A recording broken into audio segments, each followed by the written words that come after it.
l'ADIR et RFO, avec le concours de l'Europe, l'État et la région, vous présentent les nouveaux défis.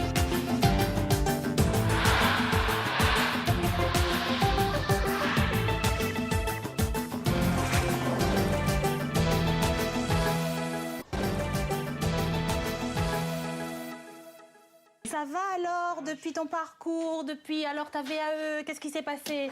Coup de passage, je peux dire que ça y est, j'ai réussi mon objectif, on dira. Super, félicitations. Philippe est de retour au point relais conseil de l'étang salé.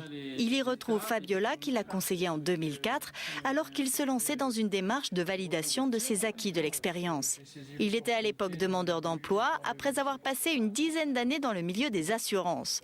Décidé à changer de vie professionnelle, Philippe a obtenu par équivalence un BTS. Aujourd'hui, je peux dire que je suis dans mon objectif.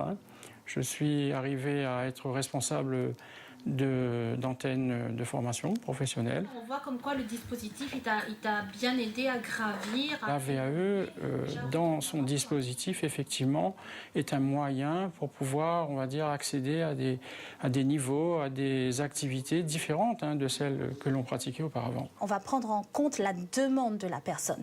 Donc la demande, ça peut être des demandes, je veux me reconvertir, je veux un niveau de qualification, je veux une valorisation personnelle, je veux créer mon entreprise, ça peut être très divers. Cette démarche est personnelle et demande de l'investissement. Philippe a mis 9 à 10 mois pour obtenir son diplôme. Ça vous donne du temps aussi pour élaborer ce que je qualifierais d'un mémoire des acquis. C'est véritablement un retour sur parcours au niveau de l'expérience professionnelle si on parle de validation d'acquis. La VAE, c'est un droit individuel. Il n'y a pas de critères de niveau, de statut ou d'âge. Donc la personne arrivant avec ou sans qualification peut se lancer dans une démarche de VAE pourvu qu'elle ait ses 3 ans d'expérience dans le domaine. La validation des acquis de l'expérience, qu'on appelle VAE, a été mise en place par la loi de modernisation sociale en 2002. Dans cette clinique, c'est en 2007 que ce terme est devenu familier. Pour Marie-Hélène, la VAE a sauvé son emploi. On nous a dit que si on n'a pas notre diplôme, soit on nous redescendait en femme de ménage. Et donc voilà, donc moi je me suis dit que c'est pas en 16 ans que j'ai travaillé en tant qu'agent et être auprès des patients. C'est pas aujourd'hui, si j'ai pas ma VAE, je vais redescendre en femme de ménage. Donc c'est pour ça que j'ai voulu travailler et continuer. Si Marie-Hélène a eu peur de redevenir femme de ménage, c'est que la loi a subitement imposé que les agents hospitaliers comme elle soient diplômés. Elle s'est donc penchée sur son parcours professionnel pour valoriser son expérience. Elle a pour cela compilé son savoir-faire dans un livret prévu à cet effet. C'est comme un dossier de soins sur une pathologie des patients. Donc on travaille sur nos patients dans notre service. J'ai demandé de l'aide un petit peu au niveau des médecins, un petit peu au niveau des infirmières et tout. Et puis c'était plus ma volonté à moi. Je connaissais bien mon travail, donc j'ai fait mon dossier. Et le dossier, ce n'est pas le plus dur. Il faut aussi convaincre un jury. Ils vous titillent un petit peu aussi, parce que c'est pas aussi simple que ça.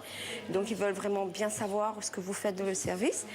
Sur les 8 modules, donc voilà, donc ils vous posent des questions et après voilà, à la fin ils vous disent bon ça va, mais ils vous disent pas si vous l'avez eu ou pas, mais voilà, il faut attendre les résultats.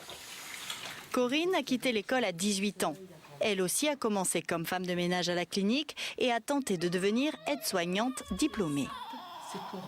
J'ai commencé à passer les concours. Après le concours d'aide-soignante, passé par le chemin traditionnel. Je l'ai passé 8 fois, j'ai été retenue 2 fois. On est 300, il y a 12 places. Nous, ça fait 10 ans qu'on n'a pas été à l'école, donc c'est très sélectif. Il y a 6 ans de cela, on nous a proposé la VAE. Et là, elle n'a pas hésité. Corinne a eu son diplôme du premier coup. Du premier coup grâce à une formation de 70 heures mise en place par son employeur pour la préparer à cette épreuve. La direction s'est engagée dans une politique de formation en débloquant un budget conséquent pour la VAE. Nous avons créé un poste de chargé de mission VAE, validation des acquis. Nous avons créé un poste de cadre supérieur pour gérer donc toute la formation en amont et en aval. Et puis ensuite, il a fallu gérer les terrains de stage. il faut préciser les diplômes que vous avez déjà obtenus. Alors, la VAE, vous pouvez tout à fait demander à obtenir un diplôme de niveau 3 ou de niveau 4 sans avoir obtenu auparavant aucun autre diplôme. À La Réunion, plus de 220 diplômes de l'éducation nationale sont ouverts à la validation des acquis. Le CAP Petite Enfance est le plus demandé, mais le choix de certification est très large. Ce sont des emplois différents. Normalement, tous les diplômes professionnels sont concernés par ce moyen de validation. Cela va du BEP, du CAP, pardon, le BEP, les BP, jusqu'au bac professionnel et au BTS. Il y a aussi des diplômes qu'on appelle mentions complémentaires. Bon, ils sont plus rares, mais là aussi, on peut les obtenir par ce mode de validation. Comme elle le découvre au premier rendez-vous, Edith va devoir consacrer pas mal de son temps à cette validation des acquis. Elle a quitté le lycée en première, sans diplôme, et espère bien se rattraper aujourd'hui. J'ai 5 ans d'expérience dans le domaine de l'accueil. J'aimerais valider mon expérience pour terminer avec un diplôme, parce que j'envisage bientôt de passer des concours administratifs. J'aurai les vacances pour m'en occuper, donc voilà. Je ne vais pas partir en vacances, je vais m'occuper de ma VAE. Je vais partir en vacances l'année prochaine. Des vacances studieuses pour obtenir un bac pro accueil et services, identique à celui des élèves qui le passaient cette année. La VAE n'a pas de frontières, un candidat réunionnais peut faire valider son diplôme en métropole. Il peut effectivement commencer sa démarche ici. Après, il y a des mises en relation qui se font dans la région concernée. Il y a même des personnes qui ont obtenu le diplôme par la voie visioconférence. Donc tout est possible, quasiment tout est possible. D'accord. À ce jour, on comptabilise à peu près 25 000 personnes qui ont fréquenté un point relais et qui ont demandé la première information sur la validation des acquis de l'expérience. Ici, à l'AFPAR, les stagiaires apprennent un métier en moins d'1 an. Ils repartent avec en poche un titre professionnel.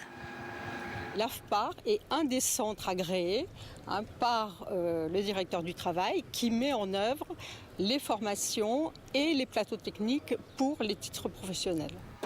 L'examen comprend une partie très pratique. Les stagiaires doivent faire montre de leur savoir-faire. Même chose pour les candidats à la VAE. Ce qui différencie la validation d'un titre professionnel, c'est effectivement, il y a en plus d'un dossier qui a un petit peu moins de poids que pour l'éducation nationale, il y a une mise en situation professionnelle qui est une reconstitution d'une situation de travail où le candidat peut finalement faire la démonstration de ses compétences en action. Jean-David Maillot. C'est la direction du travail qui est l'organisme certificateur pour les titres professionnels. Ces jeunes viennent de décrocher leur certification de bancheur en suivant la formation normale. Un candidat à la VAE qui valorise son expérience reçoit exactement le même titre et partage sans aucun doute la même joie.